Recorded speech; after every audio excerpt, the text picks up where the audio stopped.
नबी अकरम क्या फरमाते हैं,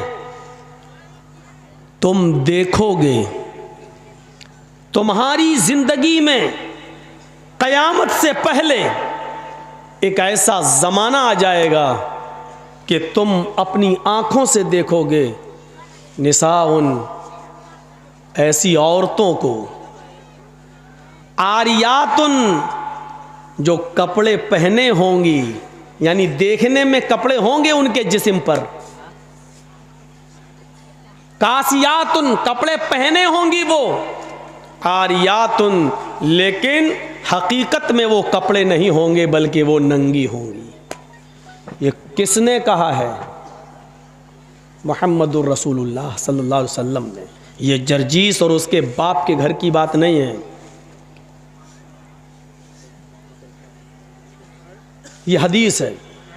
फिर से सुनिए, नबी का फरमान क्या है, तुम देखोगे औरतों को जो कपड़े तो पहने होंगी लेकिन हकीकत में वो कपड़े नहीं होंगे बल्कि आरियात, वो नंगी होंगी। माइलात, जब वो निकलेंगी अपने घरों से तो नौजवानों को अपनी तरफ माइल करेंगी, अपनी तरफ रिझाएंगी, अपनी तरफ आकर्षित करेंगी, अपनी तरफ खींचेंगी। व मुमीलात, और जो नौजवान उनसे मुस्कुरा के बात करेगा वो उनकी तरफ भी माइल हो जाएंगी, वो उनकी तरफ भी आकर्षित हो जाएंगी। यानी दोनों तरफ से ये मामला होगा, ये उनकी तरफ माइल होंगी और लड़के इनकी तरफ माइल होंगे।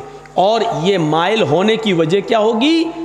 इनके लिबास, इनके कपड़े, इनकी ड्रेस, इनकी पोशाक, जिसको अल्लाह के रसूल ने क्या कहा, कपड़े तो पहने होंगी लेकिन नंगी होंगी। देखिए नबी ने क्या कहा, कपड़े तो पहने होंगी लेकिन नंगी होंगी।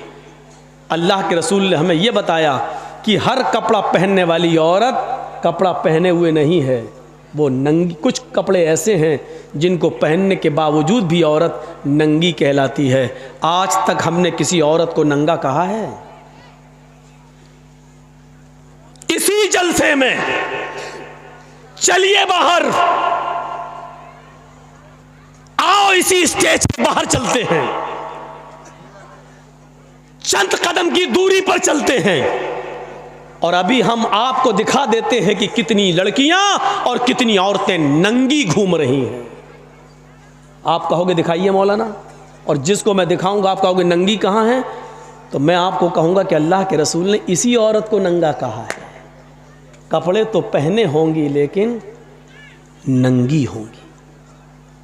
अब मैं आपसे पूछता हूं कि अगर ये नंगी नहीं है तो इस ड्रेस को आप क्या कहोगे? आप कहेंगे ये फैशन है। साहब आजकल ये फैशन चल रहा है। देखिए सोच की फिक्र क्या हो गई है। नबी अकरम जिसको नंगा कह रहे हैं, हमारी सोच उसको फैशन कह रही है। इसलिए कुरान ने क्या कहा है, अल्लाह से डरो और सोचो, वल तंजुर, गौर करो कि तुमने कल क़यामत के दिन के लिए क्या भेजा है। अपनी सोच बदलो। जब तक हम इन लड़कियों के इन कपड़ों को ड्रेस कहते रहेंगे, किसी एक औरत को आप नहीं सुधार सकते हो, किसी एक लड़की को राह रास्त पे नहीं ला सकते हो। जब हम इन गुजरने वाली लड़कियों को ये कहेंगे ये नंगी लड़की जा रही है, बेहया जा रही है, बेशरम जा रही है, जब आप अपनी सोच को नबी की हदीस के मुताबिक ढालेंगे तब आप अपने समाज और अपने मुआशरे के अंदर कुछ इस्लाही कदम उठा सकते हैं। नहीं साहब, हम कैसे कहते हैं इसमें तो प्रधान की लड़की है, इसमें तो सरपंच की लड़की है, इसमें तो एमएलए की बेटी है, इसमें तो एमपी की बेटी है। यही तो मैं 20 साल से सुनाते आ रहा हूं कि जो जितना अमीर बाप है, मैं आपको एक पहचान बता रहा हूं आपको कि जिस लड़की के जिस्म पर जितना कम कपड़ा आपको दिखाई दे, जो जितने शॉर्ट कपड़े पहने हुए आपको मार्केट में और बाजारों में दिखाई दे, समझ लेना ये उतना ही अमीर बाप की बेटी जा रही है। ये पहचान है, ये पहचान है। वो बाप मेरी नज़र में बखील और कंजूस बाप है जो अपनी बेटी को 5 मीटर का कपड़ा भी पूरा लाकर न दे सके। बखील है, कंजूस है और वो अपनी बेटी का सौदागर है। अल्लाह के रसूल ने ऐसे बाप को दयूस कहा है। और दयूस का माना जानते हो? सुनो, इस गुस्से की वजह आप खुद हैं, हम नहीं हैं। और मुझे ये गुस्सा आज क्यों आ रहा है, ये सब आप भी समझ रहे होंगे। गुस्सा जिंदों को आता है, मुर्दों को नहीं आता है। जिंदों पर को गुस्सा आता है, मुर्दों को नहीं। आपको गुस्सा आना चाहिए, जायज़ बात पे आना चाहिए। अल्लाह के रसूल को भी गुस्सा आता था और इतना आता था कि आपकी गुस्से में आंखें लाल हो जाती थी और ऐसा लगता था जैसे किसी ने अनार का जूस, अनार का रसा नबी अकरम की आंखों में डाल दिया। लोग कहते गुस्सा हराम है, नाजायज़ गुस्सा हराम है। जायज़ बात पर आप गुस्सा कर सकते हैं। आपकी बेटी बेपर्दा घूम रही है, आप गुस्सा कीजिए, आपको कौन रोक रहा है? आपकी बीवी बेपर्दा घूम रही है, आप गुस्सा कीजिए, आपको कौन रोक रहा है? आपका 10 साल से बड़ा बेटा अगर मस्जिद में अजान की आवाज सुनकर नमाज पढ़ने नहीं जाता, आप उसको मारिए और उस पर गुस्सा होइए। यह गुस्सा जायज है और गुस्सा जिंदों को आता है, मुर्दों को नहीं। ऐसे मौलवी बहुत मिलेंगे जो कहेंगे गुस्सा हराम है। भाई तेरे बाप का फतवा है गुस्सा हराम है? कहां से लाया तू? किस हदीस में आया? अगर गुस्सा हराम होता तो हजरत उमर को कभी गुस्सा ना आता, नबी अकरम को कभी गुस्सा नहीं आता। हाँ, ये कहिए कि नाजायज़ गुस्सा हराम है। गुस्सा कौमों की तब्दीली का ज़रिया बनता है, गुस्सा बीवी की इस्लाह का ज़रिया बनता है, गुस्सा अपनी औलाद को सुधारने का और रास्ते पे लाने का ज़रिया बनता है। एक बाप अपनी औलाद पर जायज़ गुस्सा करना छोड़ दिया, इसलिए औलाद बिगड़ रही है। एक शौहर अपनी बीवी पर जायज़ गुस्सा छोड़ दिया, करना छोड़ दिया, इसलिए बीवी बिगड़ रही है। एक भाई अपनी बहन पर जायज़ गुस्सा करना छोड़ दिया, इसलिए बहनें आज आवारा घूम रही हैं। जायज़ गुस्सा कीजिए, जायज़ गुस्सों से इस्लाह होती है। सोच बदलिए, अपनी सोच। या अय्युहल्लज़ीना आमनुत्तकुल्लाह हक़, या अय्युहल्लज़ीना आमनुत्तकुल्लाह वल तंजुर नफ्सुम मा क़द्दमत लिग़द।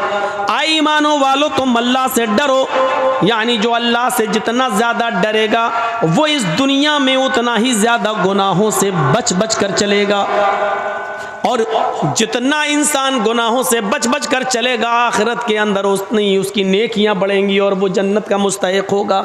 इसलिए फरमाया अल्लाह से डरो, और हर इंसान को गौर करना चाहिए कि कल क़यामत के दिन के लिए उसने कौन सी तैयारी कर रखी है।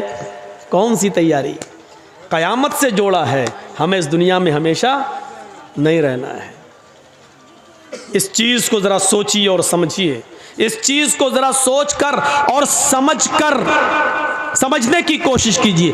अपनी फिक्रों को बदलिए। बस जिसने सोच बदल ली, समझ लो कि इस्लाम उतना ही ज़्यादा वो इस्लाम और ईमान पर अमल कर लेगा। हमारी सोच क्या है? देखिए, मौलाना जर्जी साहब के साथ अगर हम एक सेल्फी ले लेंगे तो बहुत अच्छा होगा। इसका बेनिफिट क्या मिलेगा? सोच देखिए, सोच। बेनिफिट ये होगा कि हम इसको शेयर करेंगे, हम इसको अपने दोस्तों को भेजेंगे। 2 मकसद। पहला मकसद, हमारे दोस्त को हम ये बताएंगे कि देखिए जर्जीस साहब से मेरी मुलाकात हो गई है। दूसरी, किसी की दुकान पे बैठे, उसने अपनी दुकान के साथ मेरा फ़ोटो खींच लिया, अब उसको शेयर, जर्जीस साहब मेरी दुकान पर आए थे। ये हमारी सोच है कि कोई बड़ी चीज़ नहीं है सेल्फी। सोच क्या है? वीडियो बन रही है, मोबाइल आ रही है, यूट्यूब पे आ रही है, तकरीरें बन रही हैं, कैमरे वाले आ रहे हैं, तो हमने अगर सेल्फी ले ली, तस्वीर ले ली, तो इसमें बुराई क्या है? ये सोच है हमारी। लेकिन हदीस क्या कहती है? इस हदीस के मुताबिक अपनी सोच को ढालिए। बहुत गीत सुन लिया आपने, औरतों ने बड़ी फरमाइश की कि गीत पढ़िए। ऐसी चीज़ें तो औरतों को पसंद हैं, वो सुन ली। जो हम बता रहे हैं वो पसंद कहाँ है? मौलवी तो हमारे कपड़ों पे पाबंदी लगा रहा है, कल हमारी सैंडल पे पाबंदी लगा देगा, परसों हमारी फेयर एंड लवली और पॉन्ड्स पे पाबंदी लगा देगा। ये चीज़ें कहाँ पसंद हैं? अब सुनिए, ये हमारी सोच है कि सेल्फी लेने में हर्ज क्या है। लेकिन हदीस क्या कहती है, सुनिए। इन्ना अशद्दन्नासि अज़ाबन यौमल क़यामति अल मुसव्विरून, क़यामत के दिन सबसे ज़्यादा सख्त अज़ाब उसको दिया जाएगा जो दुनिया में तस्वीरें बनाएगा।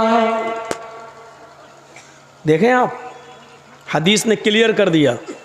इन्ना अशद्दन्नासि अज़ाबन यौमल क़यामति अल मुसव्विरून, क़यामत के दिन सबसे ज़्यादा सख्त अज़ाब, सबसे ज़्यादा हार्ड अज़ाब उसको दिया जाएगा जो दुनिया में तस्वीरें बनाएगा।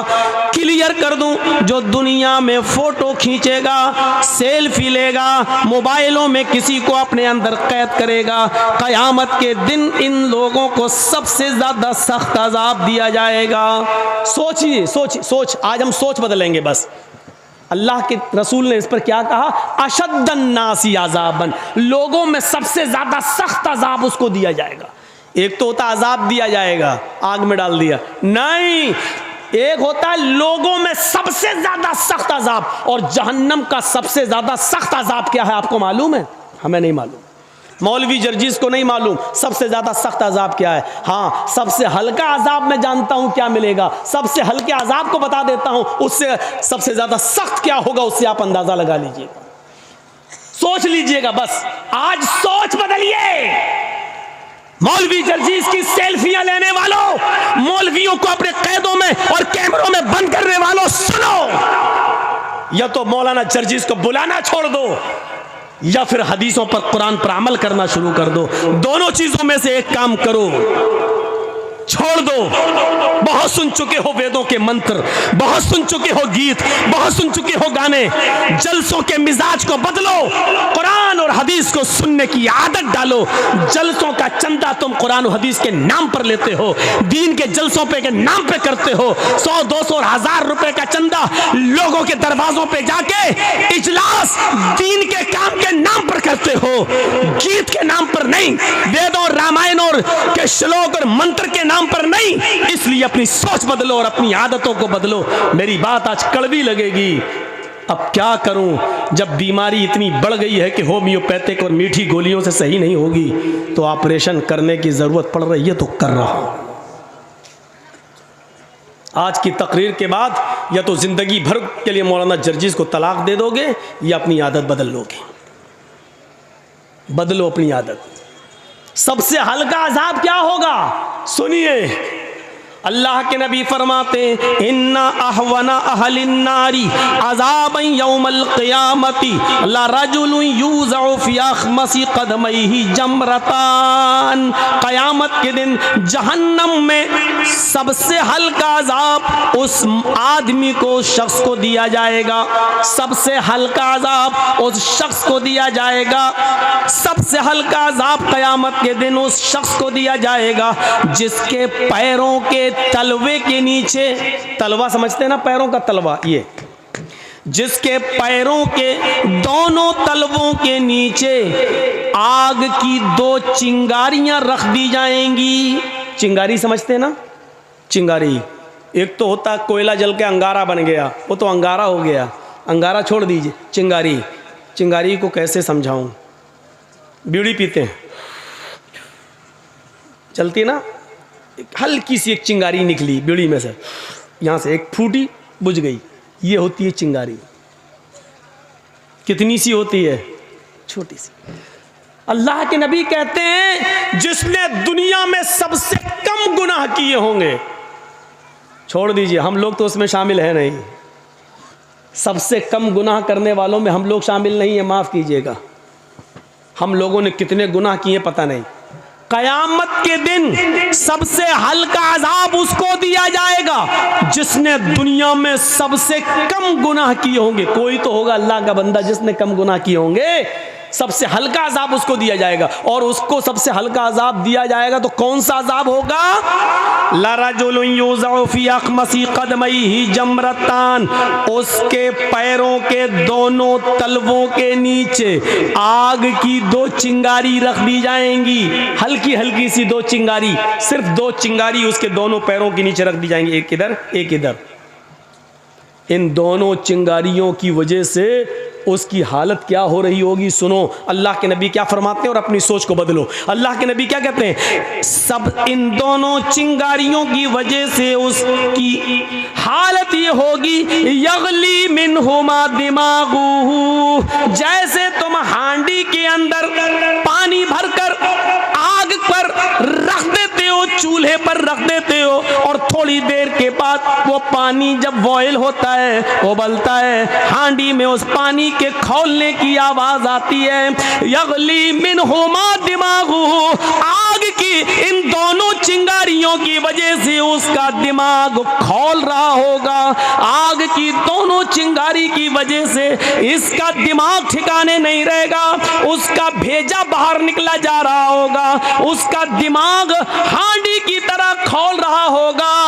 यरा अन्नहु अशद्दु अज़ाबन, वो ये समझ रहा होगा कि मेरे अल्लाह ने, मेरे रब ने मुझे जहन्नम में सबसे ज्यादा हार्ड, सबसे ज्यादा सख्त अजाब दिया है। हालांकि ये सबसे हल्के अजाब वाला इंसान होगा, ये सबसे हल्के वाला अजाब होगा, सबसे हल्का अजाब वाला इंसान होगा, लेकिन इन दोनों चिंगारियों की वजह से वो ये समझ रहा होगा कि हमसे ज्यादा सख्त और हमसे ज्यादा शदीद, हमसे ज्यादा हार्ड अजाब किसी को नहीं दिया जा रहा है।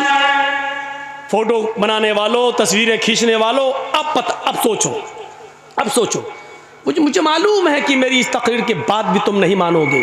कुछ लोग कुत्ते की पूंछ की तरह टेढ़े होते हैं, उनको 100 साल के बाद भी कुत्ते की पूंछ को अगर निकालोगे तो वो टेढ़ी निकलेगी, सीधी नहीं होगी। इसके बाद भी चुपके से किसी न किसी तरीके से ले लेंगे।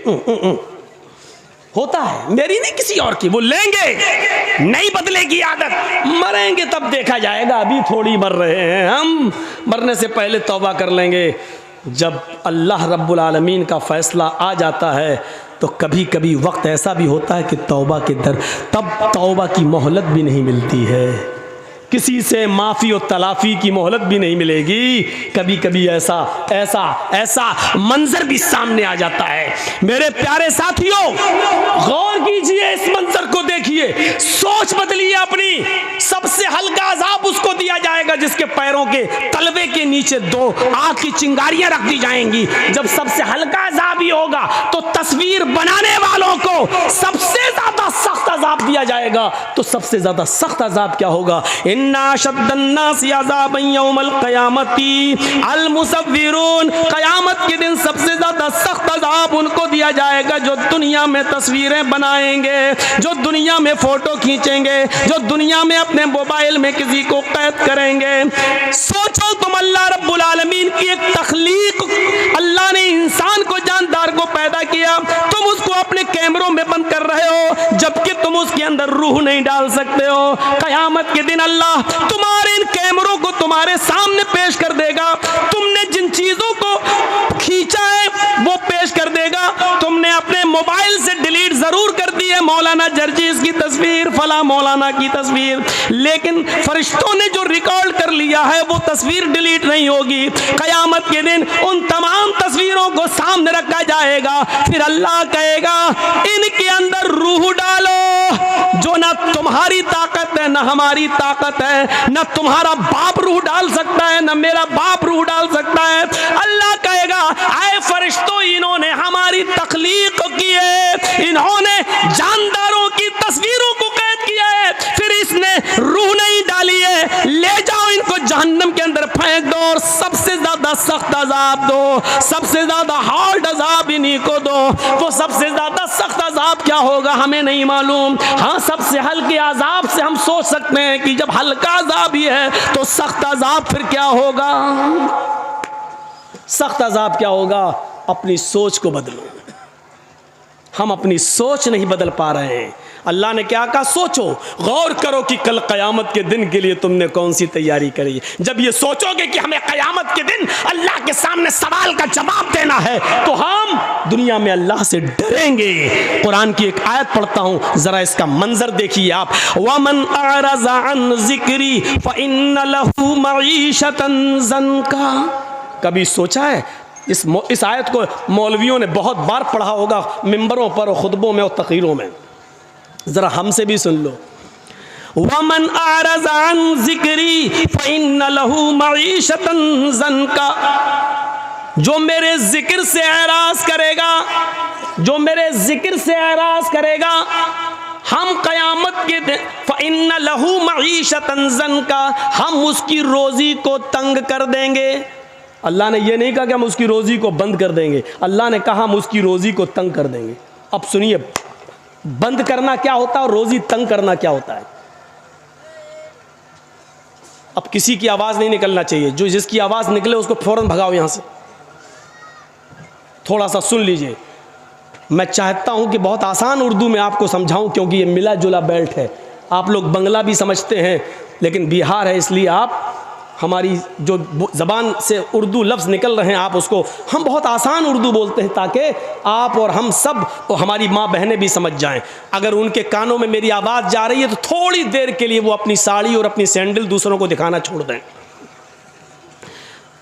औरतों की आदत होती है, साड़ी तेरी कितने की, कहाँ से ली, चप्पल कितने की, ये लिपस्टिक कहाँ मिली है, ये दुपट्टा कहाँ मिला, भी ब्लाउज कहाँ से लाई, यही उनकी आदत होती है। और ये आदत उनकी कभी बदल नहीं सकती, फितरत है, फितरत है, आदत कभी नहीं बदल सकती है। तो सुनिए, वमन अअरज़ अन ज़िक्री, पहले तो ये समझो कि जिक्र किसको कहा गया। जो मेरे जिक्र से एराज़ करेगा, एराज़ का मतलब मुंह फेरेगा। अब एराज़ भी बताना पड़ेगा ना, वमन अअरज़ अन ज़िक्री, जो मेरे जिक्र से एराज़ करेगा। एराज़ करने का मतलब पीठ दिखाएगा, मुंह फेर लेगा।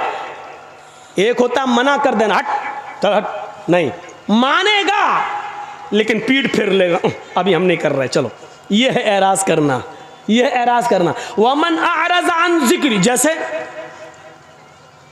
मैच देख रहे हैं हम, इंडिया पाकिस्तान का मैच आ रहा, 5 ओवर रह गए हैं, इसी बीच में अजान की आवाज़ आ गई, अल्लाहु अकबर अल्लाहु अकबर। हम 5 वक्त के नमाजी हैं लेकिन मैच देखने के शौकीन हैं। या अल्लाह, 5 ओवर रह गए हैं, पता नहीं कौन जीतेगा।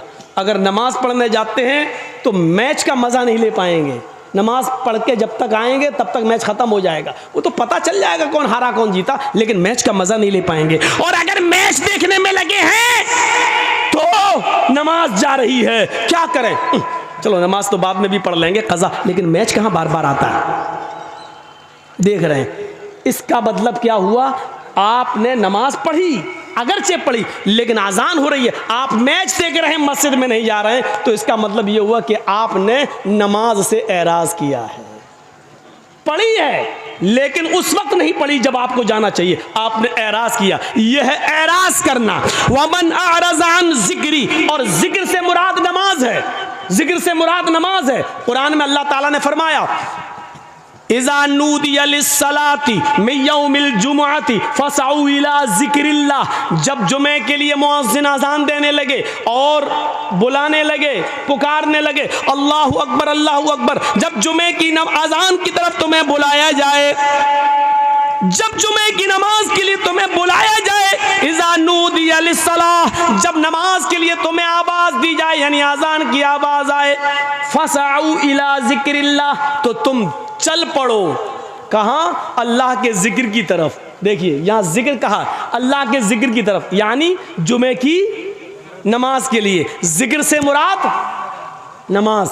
यहाँ अल्लाह ने क्या कहा, वमन अअरज़ अन ज़िक्री, ये चीज़ जो हम तुम्हें आपको सुनाने जा रहे हैं, ये ऐसी चीज़ है मेरे भाइयों जो आपने अब तक नहीं सुनी होगी मेरी ज़बान से, अब तक इस इलाके में। सुनिए इसको, आज मैं अपने अंदाज में आपको सुना रहा हूं और बहुत काम की चीज़ है। आपको जाना होगा तो चले जाइए, लेकिन इस एराज़ को और जिक्र की बात को सुनने के बाद आप जा सकते हैं, आप जिसको जहाँ जाना, लेकिन ये सुन लीजिए, वमन अअरज़ अन ज़िक्री, जिसने हमारी नमाज से एराज़ किया, हमारे जिक्र से एराज़ किया, फ़इन्न लहू मईशतन ज़न्का, हम उसकी रोज़ी को तंग कर देंगे। आज ये शिकायतें हैं कि ए भैया, तुम्हारी वीडियो सेट नहीं हो पा रही अभी तक, तुम ही अकेले पैसा कमा रहे हो यार, हमें तकरीर करते हुए 1.25 घंटा हो गया, इनका वीडियो सेट नहीं हो पा रही है, इनको बिठा लो, कहाँ जा रहे हैं, इनसे कहो यहीं पेशाब कर लो। देखिए हमको सामने से जो आदमी उठता है तो हमको बहुत डिस्टर्ब होता है, मैं अपनी आदत बता दे रहा हूं। एक बार हैदराबाद में तकरीर कर रहा था, सामने से एक आदमी उठा, मैं समझा पेशाब करने जा रहा, आया सीधा माइक पकड़ के क्या बोल रहा है, फिर अंडे टमाटर पत्थर सब चला वहां, जो हुआ। तो इसलिए वो जो मेरे दिमाग में बैठ गया वो निकलता नहीं है। जो आदमी बीच सामने से उठता है मैं समझता हूं ये माइक पकड़ने आ रहा है, यही सोचता हूं। तो या तो सामने बैठा मत करो, और बैठते हो तो उठा मत करो। 80-80 साल के बुढ़े भी उठते हैं। अब बताइए बेचारे वो चाचा उठ के कहां जाएंगे, अब तो चाची के लायक भी नहीं रह गए, अब वो जाएंगे तो कहां जाएंगे, समझ में नहीं आता। बैठो, सुनो, अल्लाह अल्लाह करो, तकरीर करो। वमन अअरज़ अन ज़िक्री, जो जिक्र से नमाज से मुंह मोड़ेगा, ऐराज करेगा, हम उसकी रोजी को तंग कर देंगे। अल्लाह ने कहीं नहीं कहा कि हम उसकी रोजी बंद कर देंगे। क्या बेनमाजियों को रोजी नहीं मिलती है? मिलती है, लेकिन अल्लाह कहता हम उसकी रोजी को तंग कर देंगे। तंग करना जानते हो? बहुत रुपया आएगा मेरे पास, लेकिन आने के बाद रुकेगा नहीं मेरे पास। अचानक मेरे पास 1 लाख रुपया आया, 2 दिन में ख़त्म। मौलाना क्या पैसा तो आता है लेकिन रुकता नहीं है, क्यों? कभी बेटा बीमार, कभी बीवी बीमार, कभी बच्ची बीमार, कभी ये बीमार। इसी को कहते हैं तंग करना। हम तुम्हारी रोजी को तंग कर देंगे, पैसा आएगा लेकिन रुकेगा नहीं। यह है रोजी को तंग करना। अब जा रहे हो झड़फुक्कों के पास, झड़फुक्का समझ रहे हो ना, मौलवी, मौलाना साहब क्या बरकत नहीं हो रही घर में? क्यों नहीं हो रही? पता नहीं मौलाना साहब, पता लगाओ। पैसा तो बहुत आता है लेकिन रुकता नहीं है। मौलाना साहब बेचारे वो क्या पैसे को रोकेंगे? अगर मौलवियों के पास पैसा रोकने की कोई दुआ होती तो बेचारा 5,000 रुपए में मस्जिद में नमाज क्यों पढ़ाता? 2-4-5 हज़ार रुपए के लिए जलसा क्यों करता? ये हमारी अकल है। सोचो, मैंने फिर कहा सोच बदलो, सोच बदलो। तुम मौलवियों से तावीज ले रहे हो। अरे मौलवी के पास तो खुद बेचारे के पास इनकम नहीं हो रही है। मौलवी खुद बद्दुआ दे रहा मदरसे के सेक्रेटरी को, खुद तो कमाता है 1 लाख रुपया, हमको दे रहा 5,000 रुपया। एक मौलवी साहब तो मस्जिद में दुआ कर रहे थे खुतबा देने के बाद, अल्लाह जितनी तनख्वाह हमारी उतनी मस्जिद की सेक्रेटरी की कर दी। अब कोई आमीन ही नहीं बोल रहा है, मस्जिद का सेक्रेटरी भी आमीन नहीं बोल रहा। क्यों नहीं बोलता? बोल। नहीं साहब, तब तो बर्बाद हो जाएंगे। मौलाना साहब दुआ कर अल्लाह मेरी रोजी रोटी में बरकत दे, बोल आमीन, यानी 5,000 रुपए में आमीन हो रही है। और जब वो मौलवी दुआ करता अल्लाह मदरसे के सेक्रेटरी की, मस्जिद के सेक्रेटरी की, सबकी उतनी तनख्वाह कर दे जितनी मेरी, तो कोई आमीन नहीं बोलता। इससे आप अंदाजा लगा सकते हैं कि आपको कितना डर है। 5,000, 6,000, 10,000 रुपए में आप जानते हैं कि मेरा घर नहीं चल सकता है, तो फिर मौलवियों के लिए कौन सोचेगा? उलमा के लिए कौन सोचेगा? मस्जिद के इमामों की फिक्र किसको होगी? सोचो। आप अपने बच्चों को कॉन्वेंट में पढ़ाते हो, आप अपने बच्चों को इंग्लिश मीडियम में पढ़ाते हो।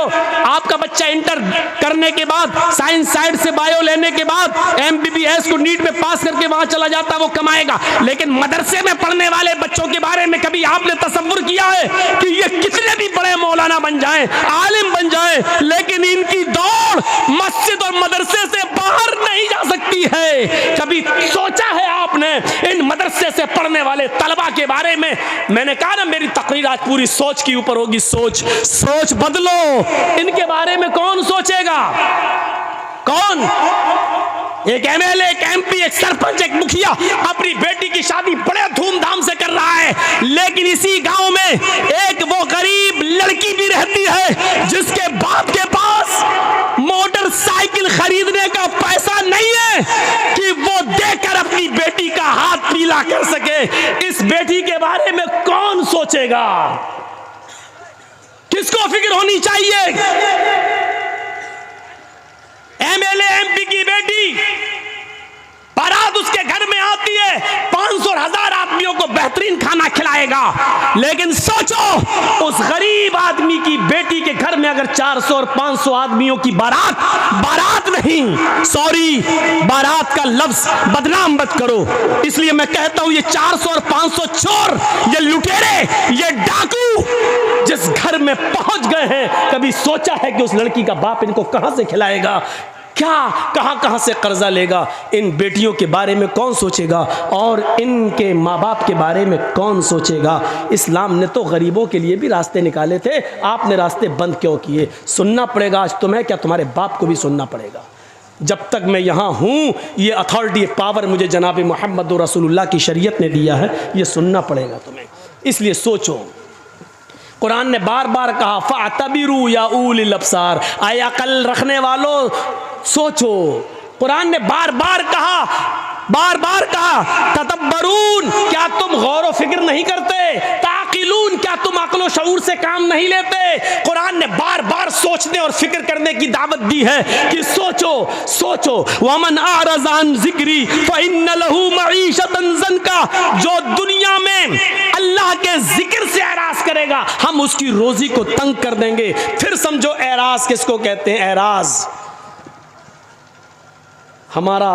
हमारी बीवी का, यानी हमारा और हमारी बीवी का, दोनों का बच्चा तो एक ही होता है। बच्चा लेटा है, पैदा हुआ है, 6 महीने का है, 7 महीने का, माँ का दूध पीता है, लेकिन माँ टीवी का सीरियल देख रही है। सोचिएगा, माँ टीवी का सीरियल देख रही है, बहुत अच्छा नाटक आ रहा है, बहुत अच्छा सीरियल आ रहा है, बच्चा भूख से रो रहा है, माँ की जिम्मेदारी है कि अपने रोते हुए बच्चे को उठाए, अपनी पिस्तान से अपना दूध पिलाए, लेकिन माँ जानती है कि बच्चा रो रहा है, लेकिन बच्चे को रोने दे रही है, लेकिन सीरियल का ड्रामा नहीं छोड़ रही है। थोड़ी देर का और है, इसको पूरा हो जाने दो, बच्चे को दूध पिलाऊंगी तो सही से देख नहीं पाऊंगी। इसको कहते हैं कि इस माँ ने बच्चे से एराज किया है, यानी माँ बच्चे को भूल गई है। माँ ने बच्चे को भगा नहीं रही है, बच्चे को फेंक नहीं रही है, बच्चे को मार नहीं रही है, बच्चे से पीठ फेर ली, यानी एराज कर लिया। यानी माँ अपने बच्चे की फिक्र नहीं कर रही है, बल्कि सीरियल की फिक्र कर रही है। इसका मतलब क्या है, एराज कर, इसको कहते हैं एराज। अब आप समझ गए ना एराज किसको कहते हैं। घर में आग लगी है, आग जल रही है, मेरा घर जल गया और हम मैच खेलने में लगे, किसी ने खबर दी तुम्हारा घर जल गया, जल्दी जाओ। अब हमें फिक्र होनी चाहिए कि हम अपना घर बनाएं, दोबारा बनाएं। जितना जल गया कोई बात नहीं, जितना बच जाए जल्दी जाएं, पानी वानी डालकर उसको ठंडा करें। जो जल गया वो तो जल गया, लेकिन जो बचा सकते हैं उसको तो बचाएं। लेकिन हमें घर की फिक्र नहीं है, बल्कि हम मैच खेलने में लगे हैं। इसको कहते हैं कि हमने घर से एराज किया, हमें घर की फिक्र नहीं है। इसको कहते हैं एराज। बच्चे से मुंह फेर लिया, यानी बच्चा रो रहा है लेकिन माँ टीवी देखने में लगी है, इसको कहते हैं बच्चे से मुंह फेरना, इसी को एराज कहते हैं। और कुरान ने इसी को कहा है, वमन अअरज़ अन ज़िक्री फ़इन्न लहू मईशतन ज़न्का, जो मेरे जिक्र से, मेरी नमाज से एराज करेगा, यानी आजान के वक्त मस्जिद में नहीं आएगा, खेत में लगा हुआ है, खेती कर रहा है, बाजार में लगा हुआ है, मार्केटिंग शॉपिंग कर रहा है, हाँ, चाय पीने में लगा है, होटल में बैठा है, आजान की आवाज सुन रहा है, लेकिन मस्जिद की तरफ नहीं जा रहा है। आजान की आवाज सुन रहा है, कैरम बोर्ड खेल रहा है, आजान की आवाज सुन रहा है, लेकिन वो अपने मशगले में अपने काम को नहीं छोड़ रहा है। इसको कहते हैं कि उसने नमाज से एराज किया है। वमन अअरज़ अन ज़िक्री, दुनिया का कोई मौलवी तुम्हें कोई ताबीज नहीं दे सकता है, तुम्हारे घर में मालो दौलत के दरवाजे नहीं खोल सकता है, तुम्हें घर में खैर और बरकत का कोई ताबीज नहीं दे सकता है। अगर कोई मौलवी देता है तो वो झूठ बोलता है, अगर देता है तो ड्रामा कर रहा है, नौटंकी कर रहा है। अल्लाह ने पहले ही कह दिया, जब तू मेरे जिक्र से, नमाज से मुंह मोड़ेगा तो हम तेरी रोजी को तंग कर देंगे। अब तू चाहता है कि हमारे घर में खैरो बरकत हो, अगर तू चाहता है जो कमाता है वो पैसा रुके, तो नमाज को पाबंदी के साथ अपने वक्त पर पढ़ना शुरू कर दे। जब तू अल्लाह के जिक्र का ख्याल रखेगा, नमाज का ख्याल रखेगा, तो तेरी रोजी में तंगी नहीं आएगी, तेरी रोजी में बरकत होगी। ये इलाज बताया है अल्लाह तबारक व तआला ने रोजी में बरकत का। जा रहे हो कठमुल्लों के पास, ये तुम्हें क्या देंगे, जो खुद 5-6 हज़ार रुपए महीने पे बेचारे नमाज पढ़ाने वाले, वो आपसे और ले लेंगे, 100 रुपए दो, हमने तुम्हें तावीज़ दिया है। 51 रुपये दो, 101 रुपया दो, हमने तुम्हें इतना अच्छा, इतनी मेहनत करके तावीज़ बनाया। उनका तो रोजी रोटी इसी पे चली रही है, वो तुम्हारे घर में रोजी और रोटी के दरवाजे क्या खोलेंगे। व मन अरज़ अन ज़िक्री, अब सुनिए अल्लाह के जिक्र से एराज़ करने वालों का अंजाम क्या होता है। नमाज को नमाज के वक्त पे न पढ़ने वालों का अंजाम क्या होता है वो भी सुन लीजिए।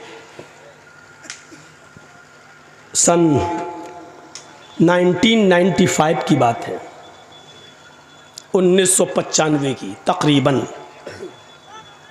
सुनिएगा गौर से, ये वाक़या हमारे और आपके दिलों को झंझोड़ देगा। ये बात कब की है? सन 1995 की, 1995। 21 साल ये, 5 वो, तकरीबन 26 साल पुराना वाक़या मैं बता रहा हूँ। सुनिए, गाज़ियाबाद से बाई रोड की बात कर रहा हूँ, बाई रोड, जब आप लखनऊ से कटते हुए, बरेली होते हुए, मुरादाबाद होते हुए जब आप गाज़ियाबाद जाएंगे, और गाज़ियाबाद से जो सड़क दिल्ली की तरफ गई है, बीच में एक एरिया है, गांव है, उसका नाम है लोनी। मशहूर जगह है लोनी, मुसलमानों की बस्ती है, काफ़ी मुसलमान उसमें रहते हैं और बहुत अमीर और पैसे वाले लोगों की बस्ती। उस बस्ती में लोनी के अंदर 2 सगे भाइयों की शादी होना थी, दोनों सगे भाइयों की शादी। और जिस गांव में बारात जाना थी वो एक ही गांव है, एक ही गांव में, लड़कियां अलग अलग थी लेकिन बारात एक ही गांव में जाना थी। तो शादी से, जैसे कल सुबह बारात जानी है, कल दोपहर में या 4 बजे के बाद, असर के बाद बारात जानी है, तो एक रात यानी उससे एक रात पहले इन दोनों नौजवानों ने सोचा कि इस रात को रंगीन बनाया जाए, खेल तमाशा किया जाए। तो ये दोनों नौजवान दिल्ली से कुछ तवाइफों को लेके आए। अब तवाइफ तो नहीं बताना पड़ेगी, वो तो समझते ही है। तवाइफों को लेके आए और वो तवाइफ गाड़ियों से लाई गई, यानी इस आदमी ने अपनी गाड़ी से बुलवाई, पैसे वाले लोग थे। इशा की नमाज, अजान के बाद, नमाज के बाद दौर चलता है शराब का, दौर चलता है नाच और गाने का। इस लड़के ने अपने यार दोस्तों को बुलाया, दोनों लड़कों ने अपने घर में दावत दी। मिनट मिनट पर चाय बनी, मिनट मिनट पे शराब आ रही है, मिनट मिनट पर दौर चल रहा है। और वो तवाइफें नाच रही हैं, डांस कर रही हैं, अपने जिस्म की नुमाइश कर रही हैं, गाना गा रही हैं और देखने वालों की आंखों को ठंडा कर रही हैं अपने जिस्म को दिखा दिखा कर। ये नाच और गाना इतनी देर चलता है, इतनी देर चलता है कि टाइम का पता नहीं चलता। वहां फजर की अजान की आवाज आने लगती है। इन दोनों लड़कों के घर से लगी हुई मुश्किल से 300-400 कदम की दूरी पर मस्जिद है। उस मस्जिद से मुअज्जिन ने अजान देना शुरू कर दिया, अल्लाहु अकबर, अल्लाहु अकबर। ये फजर की नमाज का वक्त है। ये वो वक्त है कि चिड़ियां भी अपने घोंसलों में उस वक्त बेदार हो जाती हैं और चहचहा कर ची ची बोलते हुए अपने रब की तस्बीह बयान करती हैं। युसब्बिहु लिल्लाहि मा फिस समावाति व मा फिल अर्ज़। सुबह के दरख्तों के पत्तों की से चलने वाली हवा भी अल्लाह की तस्बीह बयान करती है। आसमान से उतरने वाली शबनम और ओस के कतरे भी अल्लाह की तस्बीह बयान करते हैं। कायनात की हर शय अल्लाह की हम्दो सना बयान करती है। और ये वो वक्त है फजर की नमाज का कि अल्लाह के नबी ने फरमाया कि मेरी उम्मत का जो भी आदमी, जो भी मुसलमान, जो भी मुझ पर ईमान लाने वाला फजर की नमाज के वक्त उठेगा और जमात के साथ फजर की नमाज पढ़ेगा और फजर की नमाज पढ़ने के बाद फिर वो जो भी मेहनत करेगा, जो मजदूरी करेगा, अल्लाह रब्बुल आलमीन उसके रिस्क में बरकत देगा। अल्लाह उसके लिए रोजी के दरवाजे खोल देगा। उस आदमी को कभी भूखा नहीं सोने देगा, उसको फिक्र फाके की कभी नौबत नहीं आएगी। ये नबी अकरम का फरमान है। ये तवाइफें जो नाच रही थी, जो डांस कर रही थी, आजान की आवाज सुनती है, आजान की आवाज सुनती है, अल्लाहु अकबर, अल्लाहु अकबर। अकबर, ये आज़ान की आवाज़ उन तवाइफों के कानों में जाती हैं तो आज़ान के एहतराम में इन तवाइफों ने गाना बंद कर दिया और नाचना मौकूफ़ कर दिया, नाचना बंद कर दिया और गाना बंद कर दिया। खामोश हो गई, न नाच रही हैं न गा रही हैं। इन दोनों लड़कों ने देखा कि इनके पायलों की छनकार रुक गई है, इनके पैर जो अभी जमीन पर थरक रहे थे वो रुक गए हैं, मुंह से सुरीली आवाज में जो गाने की आवाज आ रही थी वो गाने रुक गए हैं। तो इन दोनों नौजवानों ने कहा क्या हुआ तवाइफों से, क्यों रुक गई हो, क्या बात है? इन तवाइफों ने जवाब दिया मस्जिद से आज़ान की आवाज़ आ रही है, हम आज़ान के एहतराम में रुक गए हैं, हम भी मुसलमान हैं, अगरचे नमाज नहीं पढ़ते हैं तो क्या हुआ, लेकिन आज़ान का एहतराम करते हैं, हम आज़ान का एहतराम करते हैं, हमारी मजबूरियों ने हमको तवाइफ बना दिया है, नाचने और गाने वाला बना दिया है, वरना हम तवाइफ नहीं थे। हमारा ये मतलब नहीं है कि हम नाचेंगे नहीं गाएंगे नहीं, लेकिन इतनी देर रुक जाने दीजिए जितनी देर मस्जिद से आज़ान की आवाज़ आ रही है, हमको इतनी देर रुक जाने दीजिए। हमने आज़ान के वक्त कभी गलत काम नहीं किया है, हमने आज़ान के वक्त कभी गलत काम नहीं किया है, आज़ान का एहतराम मैं करती हूँ, मैं अभी नाच नहीं सकती और गा नहीं सकती। इन दोनों नौजवान लड़कों ने जो जुमले कहे वो सुनो क्या थे। इन दोनों नौजवान लड़कों ने जवाब दिया, सुनो सुनो गाने सुनने वालों, सुनो टीवियां देखने वालों, सुनो मोबाइलों में 1 GB और 2 GB मिलती है तो पूरी फिल्मों में और ड्रामे देखने वालों। इन दोनों नौजवानों ने जवाब दिया इन तवाइफों से, अजान तो दिन भर में 5 मरतबा होती है, लेकिन तुम तो रोजाना नहीं आती हो, मुअज्जिन का काम है अजान देना, वो अपना काम कर रहा है, तुम्हारा काम है नाचना और गाना, तुम अपना काम करो, अगर तुम रुक गई तो हम तुम्हें रात भर की मेहनत नहीं देंगे। उन तवाइफों ने सोचा कि मुझे रात भर की मेहनत न मिले तो इससे बेहतर है कि नाच लूं, दिलों का हाल तो अल्लाह जानता है कि मैं अजान का एहतराम कर रही हूँ। वो औरतें वो तवाइफें फिर नाचने लगी, अजान की आवाज आ रही है, उनका दिल गवारा नहीं कर रहा है नाचना, लेकिन इन दोनों भाइयों ने कहा मुअज्जिन अपना काम करता है, तुम अपना काम करो, अगर नहीं करोगी तो हम तुम्हें मेहनत नहीं देंगे, हम जो सौदा हुआ है वो तुम्हें रकम नहीं देंगे। उन तवाइफों ने दोबारा नाचना और गाना शुरू कर दिया। सुनो अजान के वक्त फिल्में देखने वालों, अजान के वक्त नाचो गाना देखने वालों, अल्लाह के जिक्र से मुंह फेरने वालों, बजाय मस्जिद के अपने खेतों में जाने वालों, बजाय मस्जिद के मॉल में शॉपिंग करने वालों, बजाय मस्जिद में जाने के होटलों में बैठ के चाय पीने वालों, बजाय मस्जिद में जाने के इंडिया पाकिस्तान का मैच देखने वालों, बजाय मस्जिद में जाने के अपने आप को लहू और लैब में मसरूफ रखने वालों, इन तवाइफों ने नाच गाना शुरू कर दिया। ये नाचती नहीं हो, ये नाच गाना सुबह 7 बजे तक चलता है। अपने वादे के मुताबिक इन दोनों भाइयों ने इन दोनों भाइयों ने उन तवाइफों को पूरी मजदूरी दी। उन तवाइफों ने कहा देखिए हम औरत जात हैं, पेशावर तवाइफ जरूर है, हम पैसा मिलता है सिर्फ नाचते और गाते हैं, लेकिन अपने जिस्म का सौदा नहीं करते हैं, हमारी इज्जत को खतरा है, तुम लोग इज्जत के साथ मुझे लेके आए हो, मुझे इज्जत के साथ दिल्ली तक पहुंचा दो। इन दोनों भाइयों ने सोचा कि चलो लौंडी से दिल्ली है ही कितना दूर, हम इनको पहुंचा देते हैं फिर वापस आ जाएंगे, 2 बजे के बाद तो बारात जाना है, अभी तो जाएगी नहीं, हम इनको छोड़ के वापस आ जाते हैं। दोनों भाई उन तवाइफों को पहुंचाने जा रहे हैं, तवाइफों की गाड़ी आगे चलती है और इन दोनों भाइयों की गाड़ी पीछे चल रही है।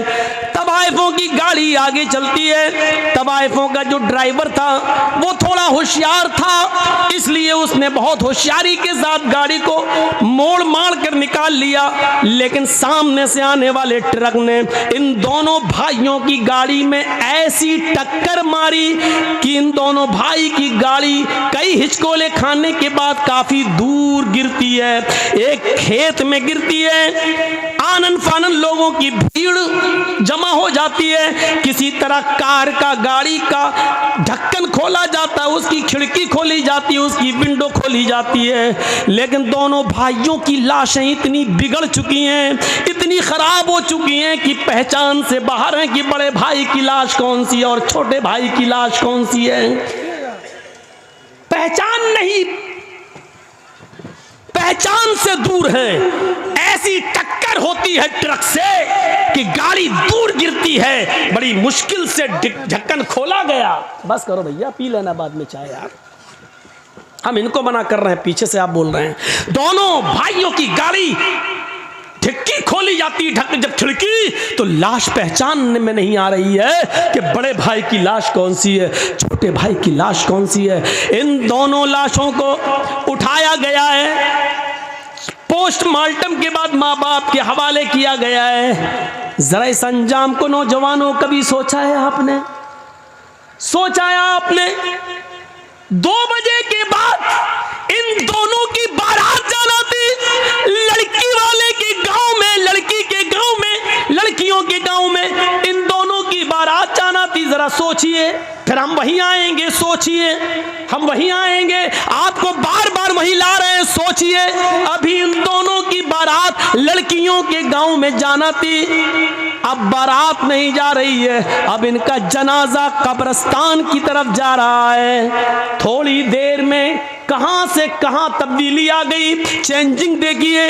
अभी 2 बजे के बाद, 4 बजे के बाद, मगरिब के बाद इनकी बारात लड़कियों के गांव में जाना चाहिए, लेकिन अब इन दोनों लड़कों को गांव में नहीं बल्कि कब्रिस्तान ले जाया जा रहा है। अभी कुछ देर के बाद इन दोनों लड़कों को लड़की के माँ बाप की तरफ से मिले हुए कपड़े पहनना थे, सेहरा पहनना था, दूल्हा बनना था, इनको नए कपड़े पहनना था, लेकिन थोड़ी देर में अब इनको नए कपड़े नहीं बल्कि नया कफन पहनाया जा रहा है। तसव्वुर कीजिए, फिर कहता हूं सोचिए, अभी इनको कपड़े पहनना थे नए, लड़की के माँ बाप की तरफ से मिले हुए कपड़े पहनना थे, लेकिन अब बाप की तरफ से इनको कफन पहनाया जा रहा है। मेरे भाइयों जरा सोचिए, अभी थोड़ी देर के बाद इनको शादी के मंडप पे बैठना था, वही मौलवी है जो अभी थोड़ी देर के बाद इन दोनों का खुतबा निकाह पढ़ाना था उसको। या अय्युहल्लज़ीना आमनुत्तकुल्लाह हक़्क़ तुक़ातिह या अय्युहन्नासु इत्तक़ू रब्बकुम या अय्युहन्नासु इत्तक़ू, ये तब दुआएं पढ़ना थी उसको। अभी खुतबा निकाह में ये आयतें उसको पढ़ना थी, लेकिन अब वही मौलवी खुतबा निकाह के बजाय अल्लाहुम्मा अग़फ़िर लिहय्यिना व मय्यतिना व शाहिदिना व गाइबिना व सगीरिना व कबीरिना पढ़ रहा है। आपने सोचा है, आपने कभी गौर किया है, ये है अल्लाह के जिक्र से एराज करने का अंजाम। वमन अरज़ अन ज़िक्री फ़इन्न लहू मईशतन ज़ंका। कितनी खामोशी के साथ सुन रहे हैं अभी आप, ऐसा लग रहा है जैसे सरों पे कौवे बैठे हों। मौलाना साहब बात तो बड़ी अच्छी कर रहे हैं, लेकिन अभी देखिएगा। क्या बेटा अभी अक्ल में नहीं आई तुम्हारे?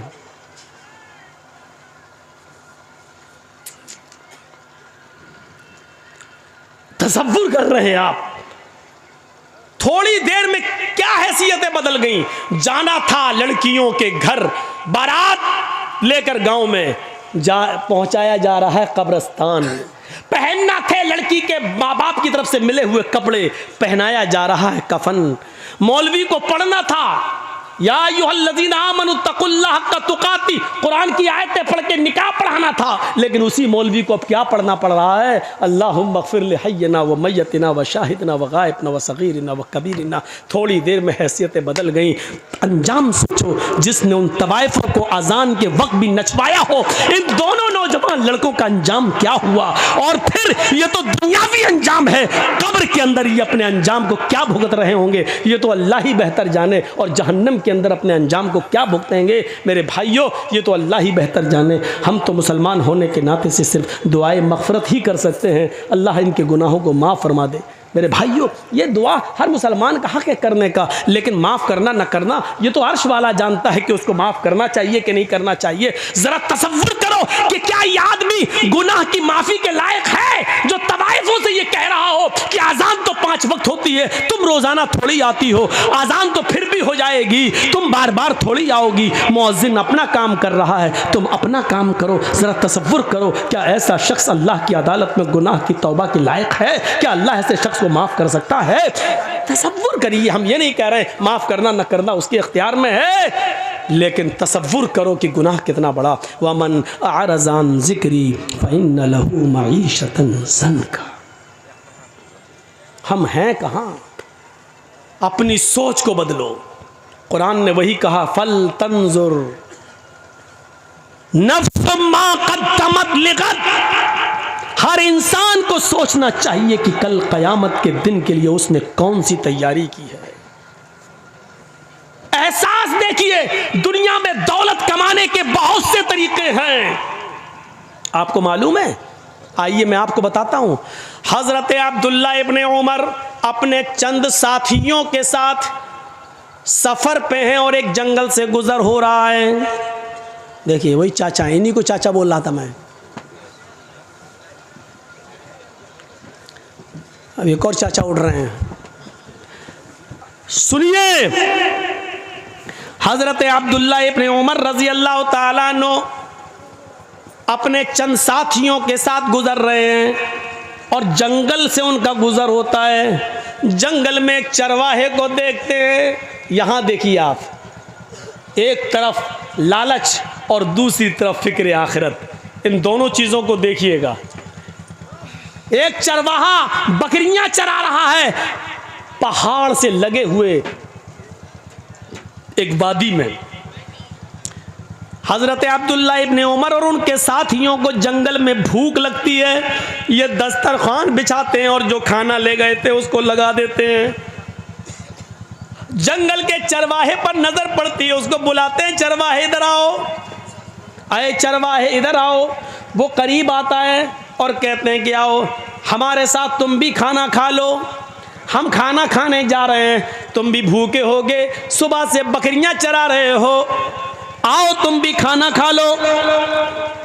उसने जवाब दिया, उस चरवाहे ने, नहीं नहीं, आप ये खाना खाएं, आप तनावुल फरमाएं, आप नोश करें, हम ये खाना नहीं खा सकते हैं इसलिए कि हम रोज़े से हैं। चरवाहा रोज़े से। अब्दुल्ला इब्ने उमर कहते हैं, चरवाहे, इतनी सख्त गर्मी में और इतना बड़ा दिन होता है, ये बकरियां भी तुम्हारी नहीं है, तुम्हारे मालिक की हैं। इन बकरियों को सुबह से शाम तक तुम इसी जंगल में चराते हो, कोई बकरी खो न जाए उसके पीछे पीछे दौड़ते हो। इतनी चिलचिलाती हुई धूप और इतनी शदीद गर्मी के अंदर भी तुम रोजे से हो, वो भी नफली रोजा। तुम रोजा छोड़ क्यों नहीं देते हो? तुम रोजा तर्क क्यों नहीं कर देते हो? ये फर्ज रोजे तो नहीं है, नफली रोजे हैं। कहते हैं कि मैं इस रोजे को कैसे छोड़ दूं? इसी जंगल में तो मैं रहता हूं और बकरियां चराता रहता हूं, मुझे मस्जिद में कुरान पढ़ने का मौका नहीं मिलता है। जंगल में भी मेरी नज़र बकरियों पर रहती है, इसलिए कि कोई बकरी खो ना जाए, इसलिए मैं ज़्यादा नवाफिल नहीं पढ़ पाता हूँ, इसीलिए तो मैं नफली रोज़े रखता हूँ। मैं आखिरत की फ़िक्र में डूबा हुआ रहता हूँ, पता नहीं कि मेरा रब आखिरत में मुझे बख्शेगा या नहीं बख्शेगा, मुझे माफ़ करेगा या नहीं करेगा। मुझे जितनी इबादत करनी चाहिए उतनी इबादत हम नहीं कर पाते हैं, क्योंकि मेरे मालिक का हुक्म है इन बकरियों को चराओ, इसलिए मैं चराने आता हूँ, क्योंकि मालिक के साथ बेवफाई नहीं कर सकता हूँ, मैं जिसका गुलाम हूँ, मुझे उसकी बात मानना पड़ती है। हज़रत अब्दुल्ला इब्ने उमर ने कहा अपने साथियों से, इस चरवाहे का इम्तहान लेना चाहिए। बातों से तो बड़ा अल्लाह वाला लगता है, लेकिन अमली मैदान में देखूँ, अमली मैदान में अब देखिए आप लोग कितने तादाद में आए थे जलसा सुनने, तो देखा जाए तो जाहिर में तो बड़े अल्लाह वाले लग रहे हैं ना, दीन से कितनी मोहब्बत है, सुनने आए, जलसा सुनने आए, माशाल्लाह लग रहे हैं। लेकिन अमली मैदान में कितने हैं ये तो आपकी मस्जिद बताएगी। सुबह फजर की नमाज जब अजान होगी तब आपकी मस्जिद ये तय करेगी कि आपने किस नीयत के साथ जलसा सुना है, अमली किरदार कितना है आपके अंदर। तो हज़रत अब्दुल्ला इब्ने उमर ने कहा इनका इम्तहान लेता हूँ, ये कह तो ये रहा है बड़ा अल्लाह वाला रोज़े से हूँ और ये हूँ वो हूँ, और मैं इम्तहान लेता हूँ। वो बकरी चराने में लग गया तो हज़रत अब्दुल्ला इब्न उमर ने फिर उसको बुलाया, इधर आओ। वो आया, कहने लगा क्या बात है भाई, मैं बकरियां चरा रहा हूँ, मैं कह दिया हूँ रोज़े से हूँ, मैं नहीं खाना खाऊंगा। कहा ऐसा है कि मैं एक बकरी तुमसे ख़रीदना चाहता हूँ, एक बकरी तुम मुझे दे दो। बेअनी शातन, ये है अल-मुस्तदरक अल-हाकिम के अल्फाज। एक बकरी तुम मुझे बेच दो, एक बकरी तुम मुझे दे दो। उसने जवाब दिया, नहीं हजरत, मैं ये बकरी कैसे बेच दूं, ये बकरियां मेरी नहीं है। मैं पहले कह चुका हूं आपसे कि ये बकरियां मेरी नहीं है, ये बकरी मेरे मालिक की है। अपने मालिक की अमानत में खयानत कैसे कर दूं मैं, ये बकरी मेरी नहीं है। अब्दुल्ला इब्न उमर ने कहा कि उस अपने मालिक से ये कह देना कि पहाड़ के दामन में बकरियां चरा रहा था, चराते चराते एक बकरी गुम हो गई। अक्सर ऐसा हो ही जाता है, बकरियां चरते चरते कहीं दूर निकल जाती हैं, कहीं खो जाती हैं, या कोई दूसरा आदमी पकड़ के ले जाता है। तुम्हारा मालिक तुमसे कुछ नहीं कहेगा क्योंकि बकरियों पर तुम्हारी नजर थी, लेकिन चरते चरते कोई बकरी दूर निकल गई और वो गुम हो गई। कह देना एक बकरी भेड़िया खा गया, या कह देना कि एक बकरी को भेड़िया मार के खा गया। तुम एक बकरी मुझे बेच दो, हम उसको ज़िबा करेंगे और वहीं पकाएंगे खाएंगे, और शाम को तुम्हें भी पका हुआ भुना हुआ गोश्त दे देंगे। तुम उस गोश्त से रोज़ा इफ्तार कर लेना क्योंकि तुम रोज़े से हो। हम शाम को इस बकरी को काट कर ज़िबा करके उसका गोश्त पका कर तुम्हें भी दे देंगे, तुम इससे इफ्तार कर लेना। वो चरवाहा हज़रत अब्दुल्ला इब्न उमर की ये बात सुनता है, उंगली से इशारा करता है और चीखता हुआ रोते हुए भागता है, कहता आइन अल्लाह, आइन अल्लाह, आइन अल्लाह। फिर अल्लाह कहाँ है, फिर अल्लाह कहाँ है, फिर अल्लाह कहाँ है। यानी आए अब्दुल्ला इब्न उमर, आज मैं तुम्हें बकरी बेच दूंगा, मैं अपने मालिक से झूठ बोल दूंगा, मेरा मालिक मुझे कुछ नहीं कहेगा, थोड़े से दिरहम मुझे बकरी के मिल जाएंगे, लेकिन फिर अल्लाह तो मेरी इस हरकत को देख रहा है। मैं अपने मालिक से झूठ बोल सकता हूं, लेकिन कल कयामत के दिन अपने मालिक के मालिक को क्या जवाब दूंगा। आइन अल्लाह, आइन अल्लाह। फिर अल्लाह कहाँ है, अल्लाह कहाँ है। आए नौजवानों, आए इस गांव में जलसा सुनने के लिए आने वालों, तुम्हारे हाथ में शराब की बोतल होती है, उस वक्त तुम्हारे मुंह से ये क्यों नहीं निकलता, मेरा बाप नहीं देख रहा है, मेरी माँ नहीं देख रही है, मेरा बड़ा भाई नहीं देख रहा है, मेरी बीवी नहीं देख रही है, लेकिन अल्लाह तो देख रहा है। अल्लाह कहाँ है, अल्लाह कहाँ है। तुम जुआ खेलते हो, तुम्हारे मुंह से ये आवाज क्यों नहीं निकलती, अल्लाह देख रहा है। तुम चोरी करते हो, तुम्हारे मुंह से ये आवाज क्यों नहीं आती, आइन अल्लाह, आइन अल्लाह। अल्लाह कहाँ है, अल्लाह कहाँ है। आजान की आवाज आती है, तुम कैरम बोर्ड खेलते रहते हो, तुम मैच देखते रहते हो, तुम्हारे मुंह से उस वक्त ये आवाज क्यों नहीं निकलती, आइन अल्लाह। कोई देखे ना देखे, लेकिन अल्लाह तो देख रहा है। ये तकवा कहाँ गया है, ये तुम्हारे अंदर की नेकी कहाँ चली गई, ये सोच तुम्हारी कहाँ चली गई। वो चरवाहा भागता है, दूर जाता जा रहा है, कह रहा है आइन अल्लाह, आइन अल्लाह। फिर अल्लाह कहाँ है, फिर अल्लाह कहाँ है। यानी अल्लाह तो मुझे देख रहा है। आए अब्दुल्ला, मैं यहाँ झूठ बोल सकता हूँ अपने मालिक से, लेकिन कल कयामत के दिन हमारा झूठ पकड़ा जाएगा, हमें सबके सामने बेनकाब किया जाएगा। हम दुनिया में हम ऐसा नहीं कर सकते, अल्लाह हमारी इस हरकत को देख रहा है। अब्दुल्ला इब्न उमर ने उस चरवाहे को भागते हुए देखा और अपने साथियों से कहने लगे आइन अल्लाह, आइन अल्लाह। अल्लाह कहाँ है, अल्लाह कहाँ है। देखो इस चरवाहे के अंदर अल्लाह का कितना डर है, इतना खौफ है। वो अपने गांव जाते हैं, अब्दुल्ला इब्न उमर लौटकर अपने घर जाते हैं और दूसरे दिन उस चरवाहे के मालिक के पास जाते हैं और कहते हैं मुझे ये चरवाहा भी चाहिए और जितनी बकरियां तुम्हारी हैं वो सब मुझे चाहिए, कीमत बताओ, कीमत बताओ। मालिक ने कहा इस गुलाम की इतनी कीमत और बकरियों की इतनी कीमत। अब्दुल्ला इब्न उमर ने गुलाम की कीमत भी अदा कर दी और बकरियों की कीमत भी दे दी। गुलाम को ख़रीद लिया और गुलाम के साथ साथ बकरियां भी ख़रीद ली और फिर उस गुलाम को आज़ाद कर दिया। अरे गुलाम, आए फलां के गुलाम, मैंने तुम्हें ख़रीद लिया अपना गुलाम बनाने के लिए नहीं, आज मैं आजाद कर रहा हूं और ये बकरियां तुम्हें तोहफे में दे रहा हूं। अब तुम इन बकरियों के मालिक हो और किसी के गुलाम नहीं हो। ऐन अल्लाह, ये कलमा, इस जुमले ने तुम्हें आज गुलामी से नजात दिला दी है। इसी तरह अल्लाह से डरते रहना। इंशाअल्लाह अल्लाह से इसी तरीके से डरते रहोगे तो यही डर क़यामत के दिन जहन्नम से भी तुम्हें आज़ाद कर देगा, जहन्नम से भी तुम्हें नजात दिला देगा। मेरे भाइयों, कल तक ये सोच थी, कल तक ये फिक्र थी, ये कहाँ चली गई? आज हमारे अंदर से कहाँ चली गई? सारे वाक़यात मैं आपको कुरान से सुना रहा हूँ या हदीस से सुना रहा हूँ। मेरे भाइयों, कुरान और हदीस को सुनने की आदत डालिए और उसके मुताबिक अपनी ज़िंदगी को ढालिए, उसके मुताबिक अपनी ज़िंदगी को ढालिए और आदत डालिए अपनी सोच को बदलने की। कभी आपने सोचा है आज भी पैसा लेकर अपना जिस्म बेचने वाली बहुत औरतें तुम्हें मिल जाएंगी, हर शहर में मिल जाएंगी। किशनगंज से लेकर सिलीगुड़ी तक आप चले जाओ, नेट पे तलाश करो, सर्च करो, गूगल पे आप सर्च करो तो हर जगह उनके अड्डे भी तुम्हें मिल जाएंगे। मेरे भाइयों, जरा तसव्वुर करो, वो लड़कियां, वो औरतें पैसा लेती हैं और जिस्म बेचती हैं। सोची तो है? उनसे पूछो ऐसा क्यों करती हो, वो क्या कहेंगी? बिजनेस है मेरा, धंधा है मेरा। उनकी सोच क्या है तवाइफों की? ये बिजनेस है, ये धंधा है, मैं अपना जिस्म बेच रही हूँ, पैसा कमा रही हूँ, ये मेरा जिस्म है, ये मेरा जिस्म है, ये मेरा बिजनेस है, ये मेरा धंधा है।